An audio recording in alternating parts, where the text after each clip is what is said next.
The California sun beat down, a benevolent tyrant demanding attention. The sand, fine and white, yielded comfortably under Alara Vance's bare feet. The rhythmic crash of waves against the shore provided a soothing soundtrack to her solitude, a counterpoint to the frantic rhythm of her thoughts that usually accompanied her writing process. She'd escaped to this secluded cove, a haven from the clamor of her city life, hoping to find inspiration for the next installment in her Chronoscape series. Inspiration, however, was the furthest thing from her mind. Instead, a profound unease had settled over her, a disquiet that had nothing to do with writer's block. It began with a glimpse, a fleeting image that had stopped her breath in her chest and sent a shiver down her spine. A figure emerging from the water, silhouetted against the dazzling expanse of the Pacific, had momentarily captured her attention. Then, as he shook his hair, sending droplets sparkling like scattered diamonds in the sunlight, she'd seen his face. The shock was instantaneous, visceral. It was Jax. Not the Jax from her countless drafts and revisions. The Jax who existed only within the confines of her computer screen and the imaginations of her millions of readers, but a tangible, breathing, impossibly real Jax. Her Jax. The man was a mirror image, a perfect replication of the character she had painstakingly crafted over years, poured her heart and soul into, shaping him from the clay of her imagination.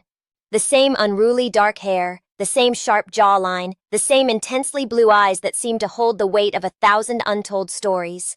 Even the way he moved, a certain confident swagger infused with a hint of underlying melancholy, was exactly as she had envisioned him. He was wearing a simple white linen shirt, the fabric clinging to his physique in a way that spoke of both casual comfort and underlying strength, echoing Jax's appearance in the pivotal scenes of her last book. The resemblance wasn't just superficial, it was unsettlingly precise, down to the almost imperceptible scar above his left eyebrow, a detail she'd almost dismissed as insignificant during her initial drafts. It was a detail that had subtly underscored Jax's troubled past, a backstory woven from shadows and secrets that only she knew. Now, seeing it mirrored in this strikingly similar stranger, a cold dread coiled in her stomach. Alara blinked, convinced it was a mirage, a trick of the sun and the salt-laced air. She rubbed her eyes, the image stubbornly refusing to dissipate. He was still there, walking towards a nearby cluster of rocks, his silhouette stark against the blinding light. The waves continued their relentless rhythm, a constant, unchanging force in the face of this extraordinary disruption to her reality. The beauty of the beach, the idyllic scene she'd sought for refuge, was now tainted with a pervasive sense of dread. The vibrant colors of the California landscape, the azure sky, the turquoise water, the golden sand, seemed to mock her growing unease. It was a cruel juxtaposition, the stark contrast between the idyllic setting and the unsettling reality of what she was witnessing.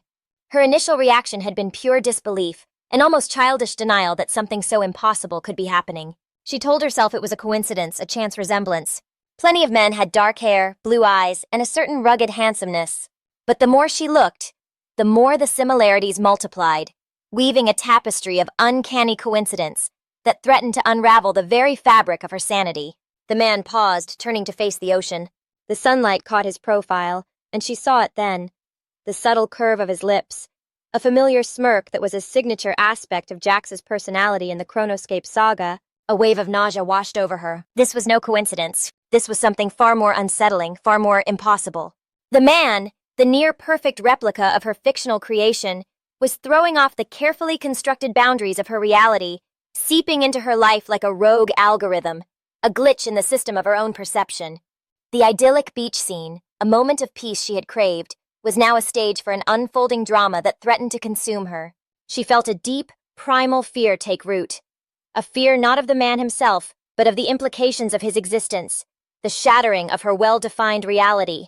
The quiet solitude of the beach was no longer a sanctuary, but a crucible in which the lines between fiction and reality were being violently blurred.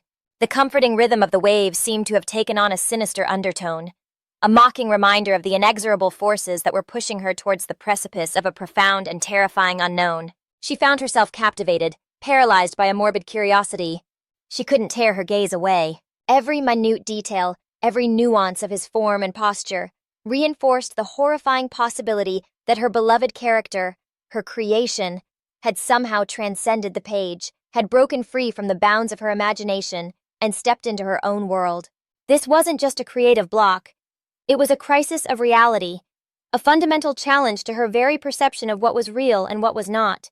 The beach, once a symbol of escape and rejuvenation, transformed into a battleground between fiction and reality, where the waves crashed against the shores of her sanity. She had always held a distinct line between her life and her fiction, but this was an invasion, an incursion into her personal narrative by a character of her own making, challenging her authorial authority in a profoundly unsettling way.